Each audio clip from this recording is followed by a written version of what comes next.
Hello दोस्तों, welcome to the my YouTube channel educational point. स्वागत है आपका मेरे इस नए वीडियो में। आज मैं लेके आई हूँ क्लास 12 का हिंदी का टॉपिक, जो कि जीवन परिचय है और ये बहुत ही इम्पोर्टेंट जीवन परिचय है वासुदेव शरण अग्रवाल का। इसमें 5 नंबर आपको पूरे पक्के हैं, क्योंकि क्लास 12 में जीवन परिचय 5 नंबर के आते हैं। तो जिस तरीके से आपको लिखना है आज मैं उस तरीके से आपको बताऊँगी। तो बहुत ही अच्छा सा टॉपिक है ये। आइए देखते हैं कि हमें जीवन परिचय कैसे लिखना है। तो सबसे पहले हम इनके संक्षिप्त परिचय को देंगे कि उनका जन्म कहाँ हुआ था, जन्म स्थान क्या था, क्या पढ़े हैं, क्या इनकी भाषा है, इनकी मृत्यु कहाँ है हुई है, तो यही सब। तो सबसे पहले हमें हेडिंग के तौर पे लिखना होगा संक्षिप्त परिचय, जो कि है जन्म हुआ था इनका 7 अगस्त 1904 ईस्वी। जन्म स्थान यानी कि मेरठ उत्तर प्रदेश। उपाधि PhD डीलिट। भाषा विषयानुकूल प्रौढ़ और परिमार्जित खड़ी बोली। तो इनकी भाषा क्या थी, तो याद रखिएगा विषयानुकूल प्रौढ़ और परिमार्जित खड़ी बोली। शैली क्या है इनकी, तो शैली है विचारात्मक, द्वेषणात्मक, व्याख्यात्मक। और प्रमुख रचना तो पृथ्वी पुत्र, भारत की एकता, कल्पवृक्ष, माता भूमि, वाग्धारा। ये हो गया। अब है मृत्यु, यानी कि 27 जुलाई 1967 ईस्वी में इनकी मृत्यु थी। तो इनकी मृत्यु हुई थी 27 जुलाई 1967 में। अब इनकी प्रमुख रचनाएं इतनी सारी हैं और इनकी मृत्यु है 27 जुलाई 1967। साहित्य में स्थान, यानी कि हिंदी साहित्य में इनका स्थान किन किन चीज़ों पे था, तो ये एक निबंधकार थे, टीकाकार और साहित्य ग्रंथों के कुशल संपादक थे। तो ये सब लिखना हमारे लिए इसलिए इम्पोर्टेंट है क्योंकि जीवन परिचय का आधा संक्षिप्त परिचय देना ये नियम है जीवन परिचय देने का। तो हमें हेडिंग के बाद हमें ये सारे हेडिंग्स करके इनका परिचय देना होगा। उसके बाद हम कहानी के साथ इनका जीवन परिचय लिखेंगे। तो चलिए जीवन परिचय लिखना स्टार्ट करते हैं। बहुत ही ईजी सी टॉपिक है ये, कहानी के तौर पर आपको याद हो जाएगा। तो चलिए देख लेते हैं।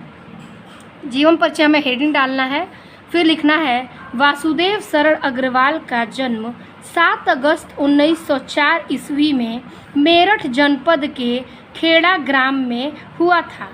इनके माता पिता लखनऊ में रहते थे। मतलब इनका जन्म खेड़ा ग्राम में, मतलब मेरठ ही में हुआ था, लेकिन खेड़ा ग्राम में हुआ था। लेकिन इनके माता पिता कहाँ रहते थे, तो लखनऊ में रहते थे।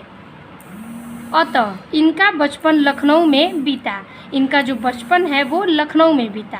सन 1929 ईस्वी में लखनऊ विश्वविद्यालय से इन्होंने MA किया।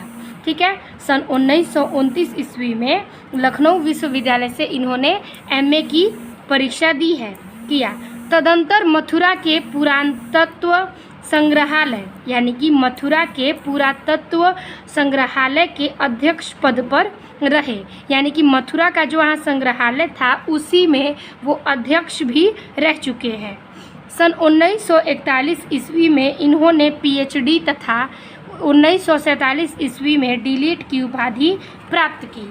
तो इन्होंने 1947 ईस्वी में, मतलब 41 ईस्वी में PhD किया और 1946 ईस्वी में डीलिट की उपाधि प्राप्त की है। ये दोनों पढ़ाई इन्होंने किया था और ये कवि ऐसे हैं जिन्होंने PhD की है। तो ये बहुत ही इम्पॉर्टेंट कवि हैं क्लास 12 के लिए। वासुदेव शरण अग्रवाल के पहला ही लेसन है क्लास 12 में, तो क्योंकि इन्होंने बहुत सी पढ़ाई भी की है। अब इसके आगे लिखेंगे हम, इन्होंने पाणिकालीन भारत, ठीक है, पाणिनिकालीन भारत विषय पर शोध किया। तो इन्होंने ये भारत जो है, यानी कि पाणिनिकालीन भारत, इस पर शोध किया, यानी कि युद्ध किए।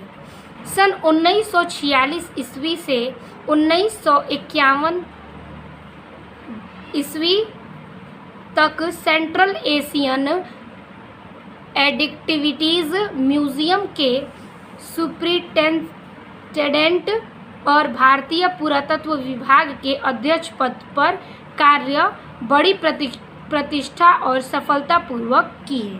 ठीक है, फिर से रिपीट करते हैं कि इन्होंने पाणिनिकालीन भारत विषय पर शोध किया।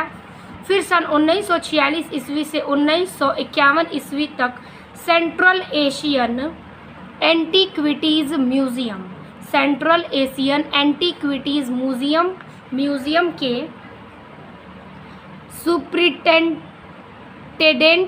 सुप्रिटेंडेंट और भारतीय पुरातत्व विभाग के अध्यक्ष पद पर कार्य किए, जो कि बड़ी ही प्रतिष्ठा और सफलतापूर्वक किया था। सन 1951 ईस्वी में ये काशी हिंदू विश्वविद्यालय के कॉलेज ऑफ एंडोलॉजी में प्रोफेसर नियुक्त हुए। यानी कि काशी हिंदू विश्वविद्यालय में ये कॉलेज में क्या थे, कॉलेज ऑफ एंडोलॉजी में प्रोफेसर नियुक्त हुए। अग्रवाल जी ने पाली, संस्कृत, अंग्रेजी तथा भाषाओं तथा प्राचीन भारतीय संस्कृति और पुरातत्व का गहन अध्ययन किया है। यानी कि उन्होंने पाली, संस्कृत, अंग्रेजी आदि भाषाओं का प्राचीन अध्ययन किया है, जिनमें से भारतीय संस्कृत और पुरातत्व का गहन अध्ययन किया। यानी कि उनकी संस्कृत जो है बहुत ही अच्छी है, भारतीय संस्कृति को भी वो पढ़े हुए हैं। फिर कहते हैं कि सन 1967 ईस्वी में हिंदी के साहित्यकार का निधन हो गया। यानी कि 1967 ईस्वी में अग्रवाल जी का निधन हो गया, यानी कि मृत्यु हो गया। तो ये सारी चीज़ें वो पढ़े लिखे थे, उन्होंने जो उपाधियाँ प्राप्त की, किस सन में वो क्या शोध किए हैं, किस सन में उन्होंने कौन सी पढ़ाई पूरी की, ये सब लिखना बहुत ही इम्पॉर्टेंट है।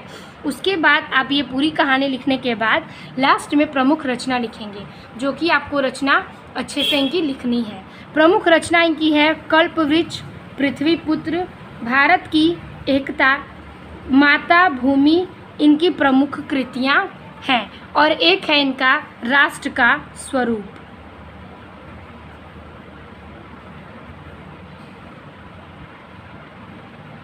ये भी इनका बहुत ही इम्पॉर्टेंट रचना है, जो कि मैं लिखना छोड़ दी थी। तो इसी प्रकार से आपका जीवन परिचय समाप्त होता है। मिलते हैं आपसे और अगले बेहतरीन वीडियो में। वीडियो अच्छी लगी हो तो अपने दोस्तों को शेयर करना ना भूलें। मिलते हैं आपसे अगले वीडियो में, तब तक के लिए धन्यवाद।